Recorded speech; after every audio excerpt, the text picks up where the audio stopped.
What's up, everybody? This is Joe, and I help out hundreds of military members get their AMP, veterans, and other certifications as well.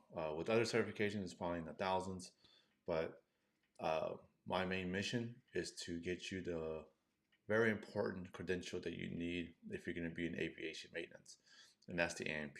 But we're not going to talk about how to get it, but I'm going to show you how using your military experience can help you obtain the authorizations from the FAA because that's what you need. And you're just going to go in there in the FAA office and ask, hey, this is my experience. I've been doing this for 3, 5, 6 years. And how do I go about getting my authorizations? And then a lot of times you'll set up an appointment and um, they'll they'll quiz you, they'll interview you a bit, make sure you're a legit aircraft mechanic. And you're not gonna know everything, and that's okay. Don't be scared about that, okay? They just want to know if you're an aircraft mechanic, okay, and not just somebody working in the tool crib, just handing out tools, okay? So that's what they're all trying to do. If you're a real mechanic, you have nothing to worry about. You got that, right? So it's nothing. It's nothing, right? So sorry if I'm talking a little too fast. I need to calm myself down. I'm having this super coffee, extra coffee, and thing. I'm not promoting them. It's just I'm trying it for the first time, and I just now notice myself talking way too damn fast. All right. Anyways, um, to get your AMP, the first thing you need to do is figure out if you have minimum of 30 months of experience.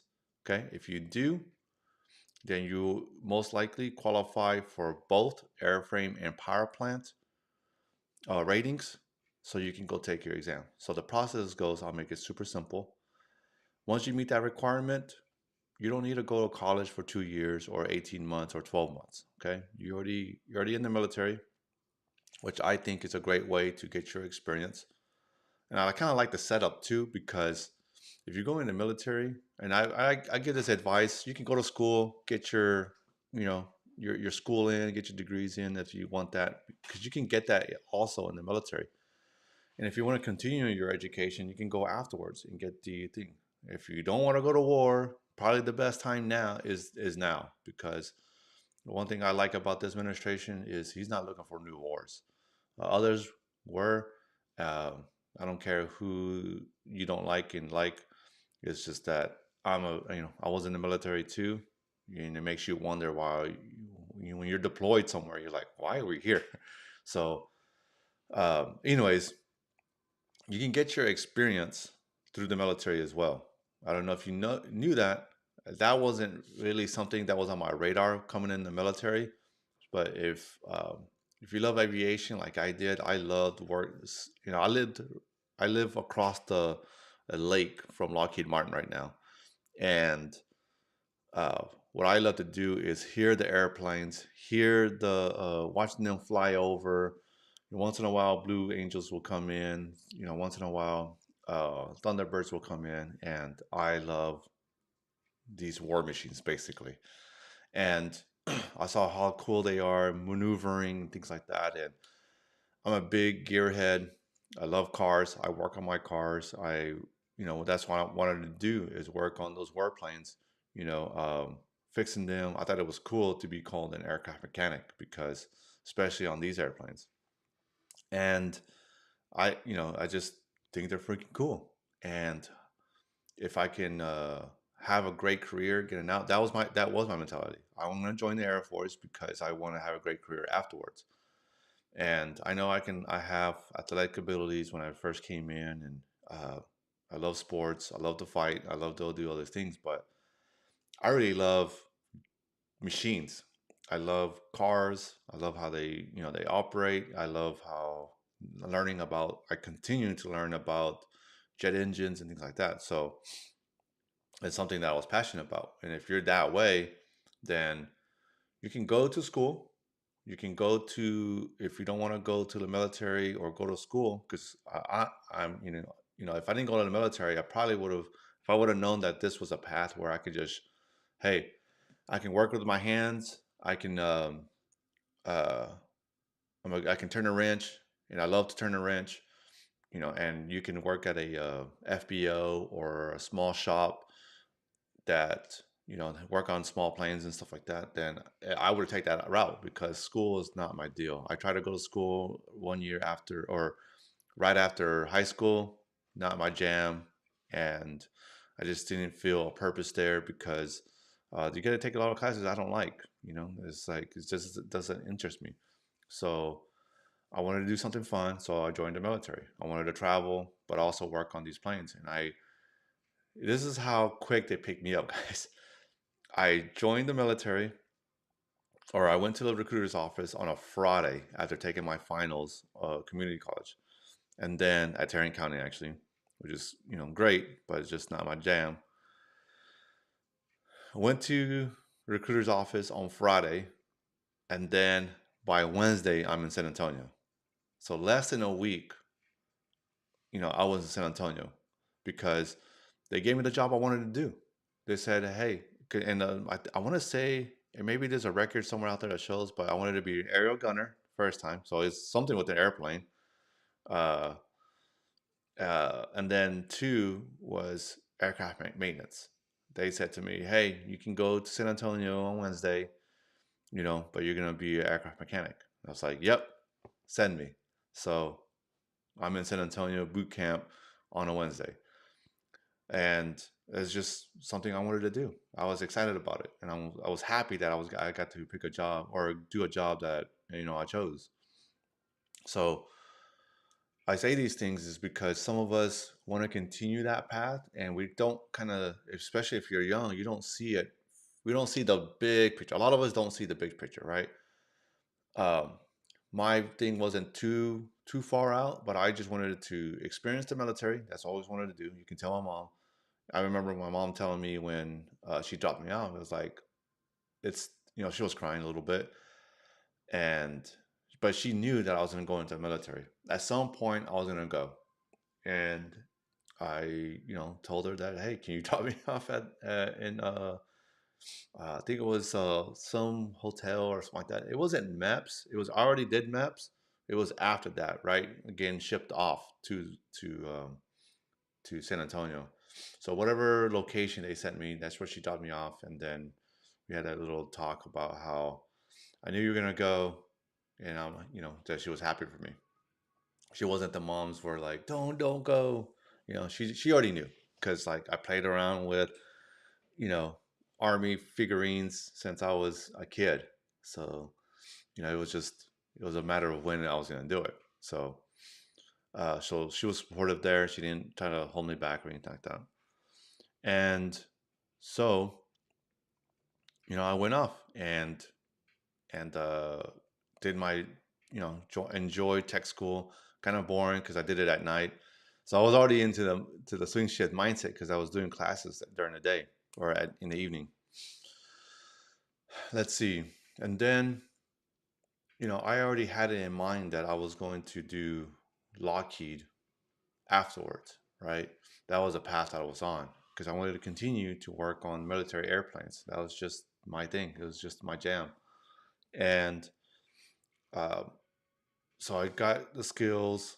I learned, to do technical things. I did that. Went to Shepherd, did that, and then I went to my first base. And the people at my first base were freaking amazing. A lot of experienced guys there. It was a great brotherhood there, and everybody was super supportive there, and it was just overall great experience. Yeah, there was shit talking, I made mistakes and all that jazz. Okay, and I learned, and I kind of liked it because I got through the tech school. It was 8 9 months, got the basics down, and then went over uh, to do the hands-on stuff, right? So I'm learning this whole way, and yeah, in that part, when I get there, I need to do X, Y, and Z things, right? The hands-on stuff, a lot of hands-on stuff to get to.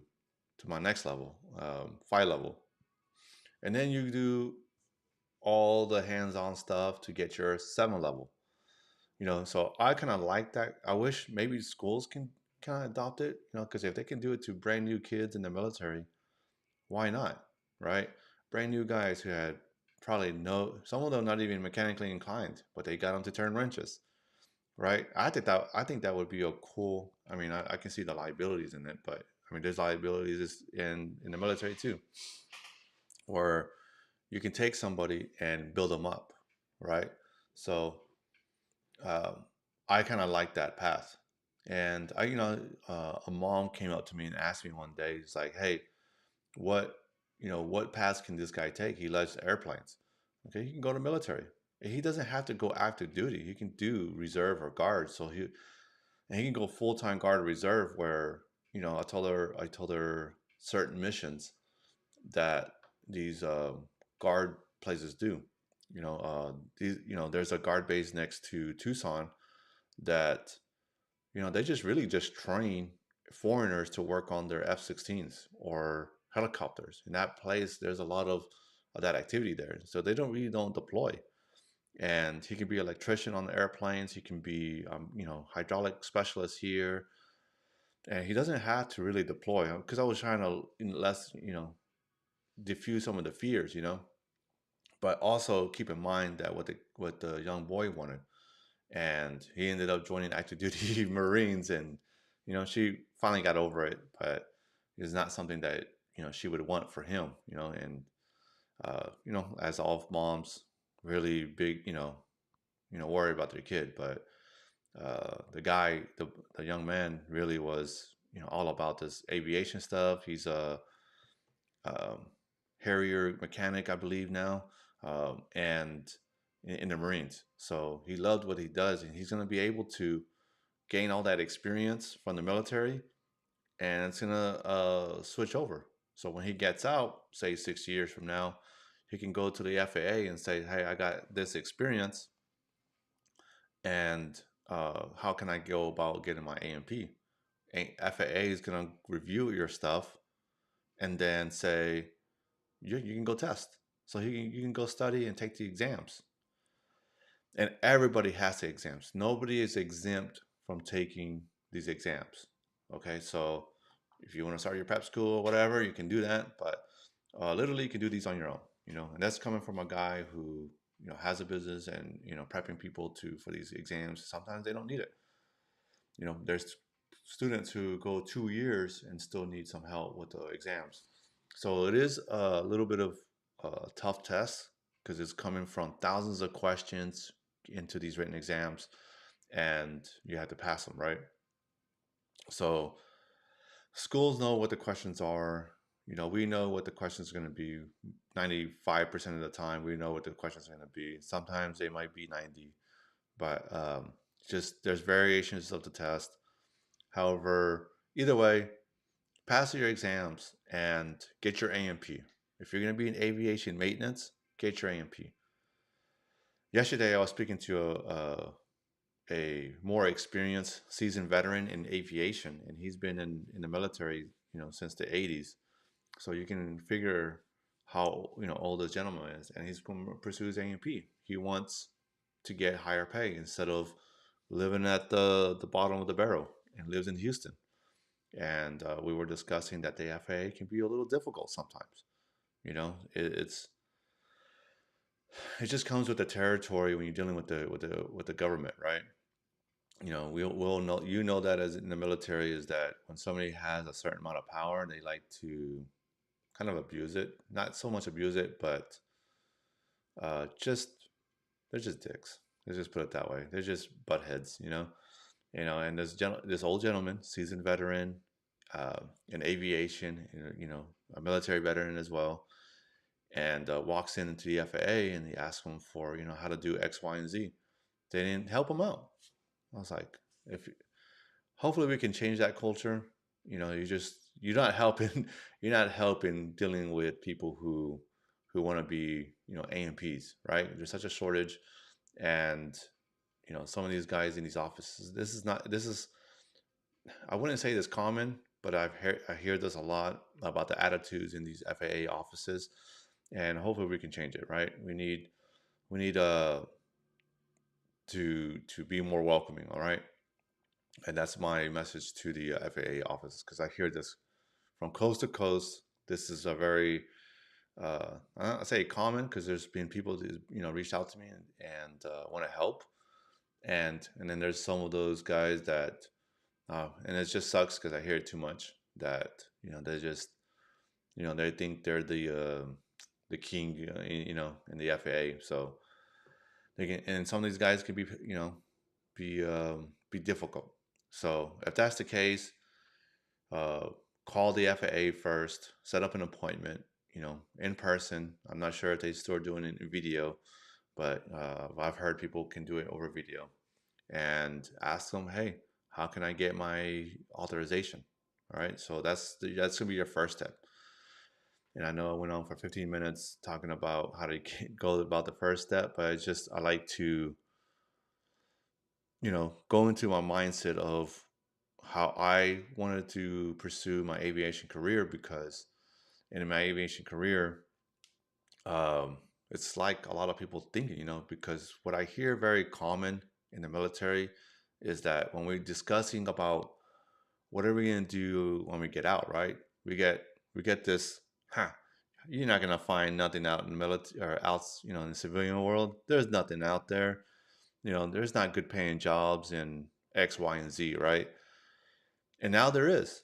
There's now that there's becoming very noticeable a shortage of aviation mechanics that uh, companies are actually looking at the military. You're at you to fill some of the gaps. And there's a huge shortage, and then now companies are starting to look towards a talent pool in the military, right? So they're trying to pick you out, and looking at the LinkedIn comments, Facebook groups, and they're talking about it's just not a viable career in aviation. And I'm going to tell you this, it is very viable. They're looking for you not just as mechanics, but you have that leadership quality. So maybe you won't start in a leadership position right away, but it's great that you have that training and that experience and those skills already. And you want to, my advice to you, if you're in a leadership position, is that something that I wish I knew a little bit more was the difference is that there's going to be, it's not like your EPR where you just put in there what you've done, right? And trying to like make it look good. You're going to be a little more, instead of every year, it's going to be more weekly, monthly, looking at your performance, looking at your results. So if you're going to be in leadership, you want to adjust your mindset to what what value are you giving back to your squadron, your unit, weekly, monthly, like, and it's not just about you, okay? This is what I've noticed that's been super valuable in the civilian side, okay? Can you turn around the whole team? And that's we do see that in the military, but it's more of a dictatorship. How can you maintain a great morale, but also at the same time develop other young leaders? Because they're going to come up anyways. Why not help them out, right? Why not develop other young guys to take your position because you're trying to elevate? And that's what's great about the military is that, and I've heard both sides. There's just some guys that just want to be turning wrench, like I did. I didn't want to get in leadership roles, but they were training me and getting me to, and I would have taken the leadership roles, but I was still wanting to learn different facets of military maintenance, right? From phase to kind of canned programs to uh, just regular line maintenance to just different facets because there was different facets of maintenance I wanted to get myself into. I wanted to get into special projects that only I can do, and I try to get my hands dirty into those things where only a small team is doing it, and I don't know, I just find it pretty cool, and it has also helped develop my own skills in turning a wrench. Anyways, um, if I was in the military and you're in a leadership role, don't don't do the dictatorship role. Learn to do get results.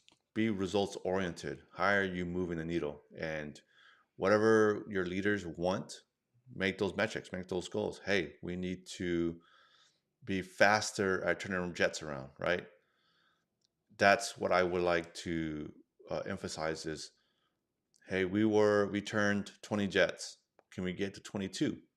You know, so I kind of still set those, and then how you, and it's gonna be, you can do it, but how can you change the whole team around to, and you can do that at any level, right? You can be the bottom of the rung. It's like, how can you motivate and persuade the guy above you, right? It can just be one guy.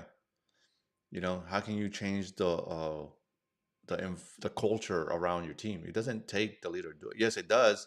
He's responsible for that. But you know, if you're in the bottom rung of the ladder, how can you do that? How can you bring a great culture? Because I've seen young guys do that. I've seen young guys who come in, you know, they're playful, immature, but you know, we the everybody else, the sergeants, also kind of like built this connection. And you know, some bases I've been to, you can do that, and some that I not. It's just like this. They were distant, you know, and there was no connection there. There's no collaborating with your younger guys.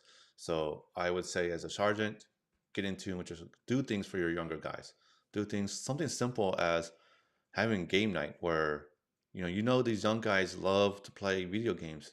Bring them all together in that. You know that's something that's everybody's in common. Even though I used to do that, and I had no connection with them with video games. I just didn't play video games, but I would organize it, make it fun by betting because, not betting. It was more of like a pot, like, hey, $100 to who's the best one out of the Mario Kart stuff or whatever games they wanted to play.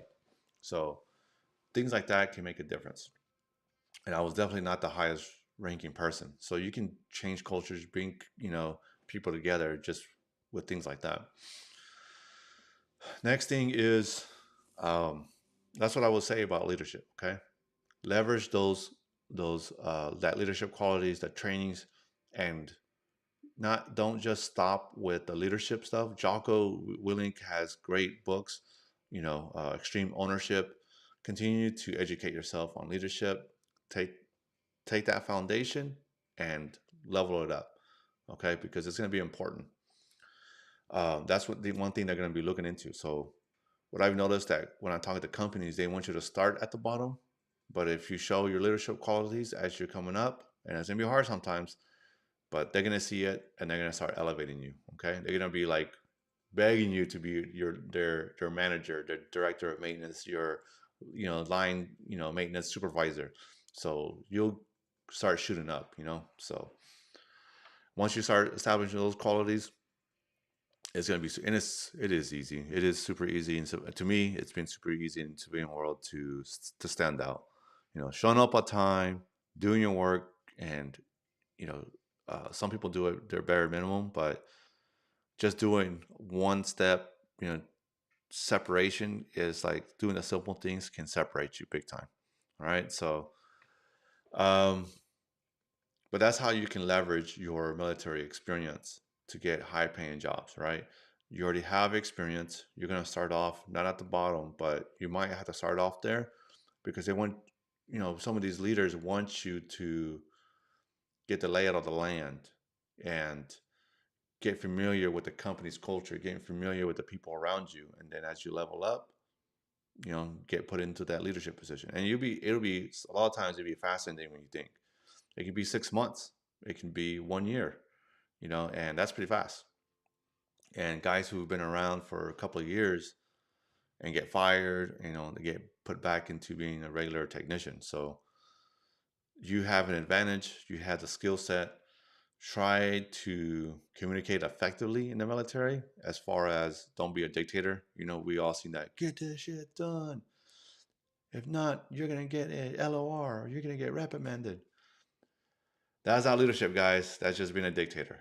So you can get stuff done that way in the military, but that's not going to fly, and that's not a good way to learn your military or your leadership skills. Okay, persuade, and with a good culture, right? You can have those authorities as a manager, but uh, you don't want to destroy your culture, right? So you want on the morale of the team, right? So that's something we need to emphasize. Okay, if you've had toxic cultures in the past and that's how you're going to treat everybody else, that's not a good excuse. Come on, we're 25, 35, 40 years old.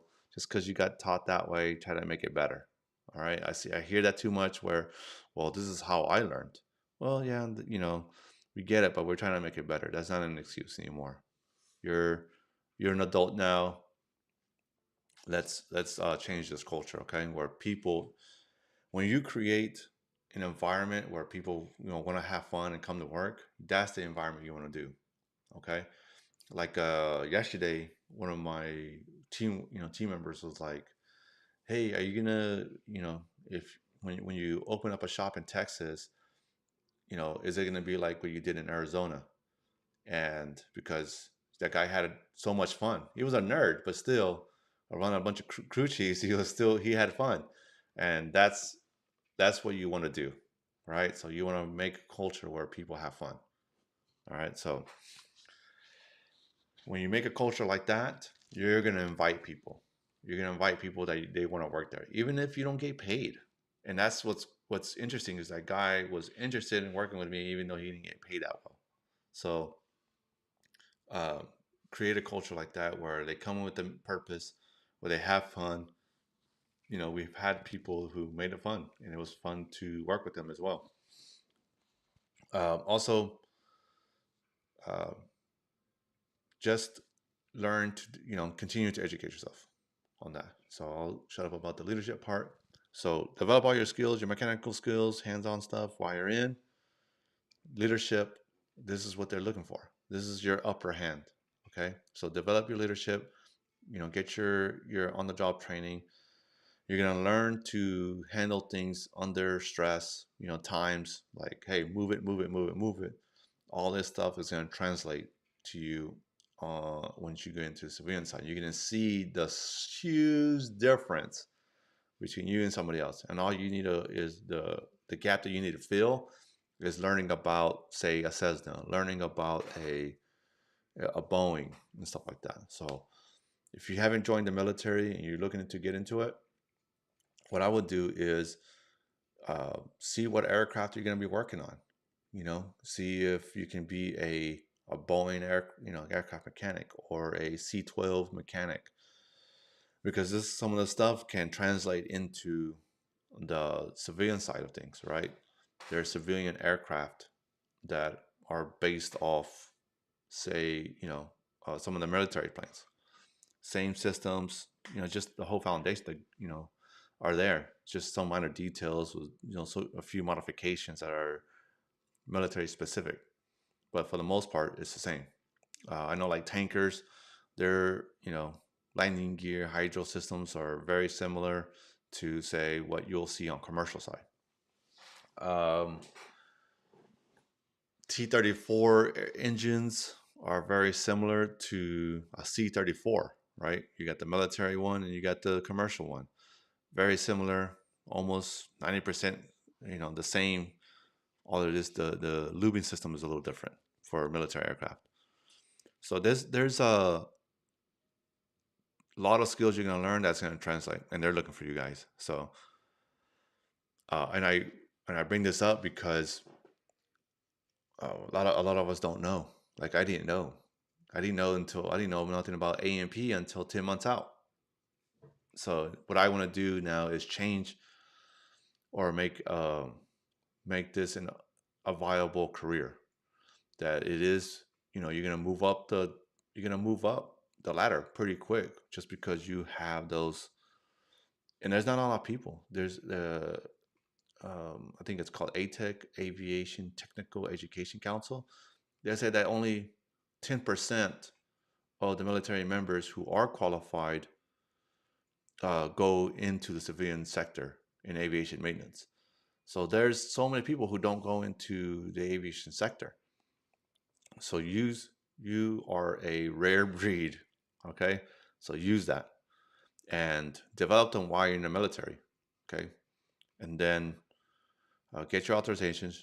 Make sure you're just 30 months of hands-on experience. Okay. That's super important. Practical experience is meaning that you have on the job training. Okay. That's what it basically what it means. If you don't, talk to the other shops to get your power plant if you're an avionics guy. Or if you're an engines guy, talk to the electronics guys, to the crew chiefs to get that hands-on experience so you can provide proof to the FAA that like, yeah, I know how to change a tire. I know how to change out a hydraulic reservoir. I know how to do inspections. All right. So those are little tidbits you can take with you to get that experience so you can get your sign-offs. And lastly is the pay. The pay you're gonna get um, is improving big time. From when I first started, like a GA position, which is general aviation, working on like those little Cessnas and things like that, you're getting paid like minimum wage, like 15, $18. And there's some companies that do that, but the guys who are still working on those airplanes, but they want to like bring in quality maintainers, they are building their culture and they are paying their guys a lot more for their experience, and they're looking for military maintainers. So if you're one of those guys, reach out to me. And they're paying their guys really well, way more than I would see in usual military, general aviation. But there is companies that are stepping it up, and airlines are stepping it up. Some MROs are stepping it up. I know one here in Dallas, they're stepping it up with their culture and their maintainers. And here in Dallas, general aviation technicians that they're stepping up their culture and their how they pay these guys. So if you are looking for some of that, great culture, with higher pay than a normal average, reach out to me. I can help you. I can find those guys, and I only want to talk to those guys who maintain a great culture, pay their guys, not just the pay, and then they have a bad culture, you know. And because I've come across those, and I don't send people. I don't even mention it to people. I don't bring it up. None of that. It's just you can have great culture or a big, nice pay. But if you're telling, if I'm hearing that, oh, they don't give a crap, then or they have bad managers there, I'm not gonna, mention it. I don't want to put somebody into that. So, anyways, there is companies out like that. There is management. It might be a same company, but this shop is great, but this shop isn't. We've dealt with that in the military too. So um, I'm very keen on those type of things, and I'll promote people who love their position, love their job, and even if it's a small one. And I love to talk to the owners who have conviction. And those are important. The guys who have conviction, not just trying to make the money, but like they love aircraft maintenance, they love what they do, and I always love to work with somebody that does that. So um, and making an impact. So use your military experience to level up. Okay, and this is what I love to do is connect with the airlines with mechanics coming from our school. We've worked with Frontier, we've worked with Allegiant, other companies, so that way you and the mechanics can be successful, get that retention bonus, or get paid high, pretty well. And some of these companies are doing that. They're like, hey, we want aircraft mechanics. We're going to give them a huge bonus. Hey, we're going to pay them really well. And that's what we did. So this is 2023, but you can see where 23 they're paying 41. This is Southwest Airlines, and up to 44. So this is a couple of years ago when they were doing this. So it's significantly higher now. As you can see, is that they're looking for thousands of maintainers here, technicians, right? Latin America is going to start growing. This is the outlook, the need that they have, the demand, and it's it's getting better because I want to say this used to be. Oh no, this it's a separation because I remember this was 123, I believe. Now it's 134. No, I'm sorry. Couple years before that, it was 150 ish. Now it's they're closing in the gap. It's very slow, but a lot of improvement to be made. In the world, 610,000. So there's tons of opportunities out there. And if it's a Boeing aircraft and they're out in Germany or France, they might and having an A&P, you can go work out there because it's an American registered aircraft and it's a Boeing. All right, so I do have a do-it-yourself A&P course, and we're just trying to help guys get their A&P every way possible. So go on here, get on the lectures, and talk to the community. We can help out. All right. I am Joe Zergoz. I'm trying to help thousands of aircraft mechanics, military members that have the experience, have the leadership to go out and get these, aviation jobs. And if you want to get certified, reach out to me. If you're looking for a job, reach out to me. And that's my purpose. That's my mission. I love to do this. I enjoy this part, and I want to um, be a solution for this the demands that the aviation needs. Because as we saw in COVID, aviation is a huge need, and I love this mission. And let's see. All right. Yep. There we go. So yeah, if you need anything, reach out to me. Comment, DM me, AMP, and I'll DM me on Facebook is probably the best place at the moment, or go into my course here, and that's the even better place to reach out to me because the people who go in this course, they're basically a priority, and I will answer those questions. All right, so reach out, join, get the information, and get your certification. If you need more, we can help you out with more. All right. And this is Joe. Peace.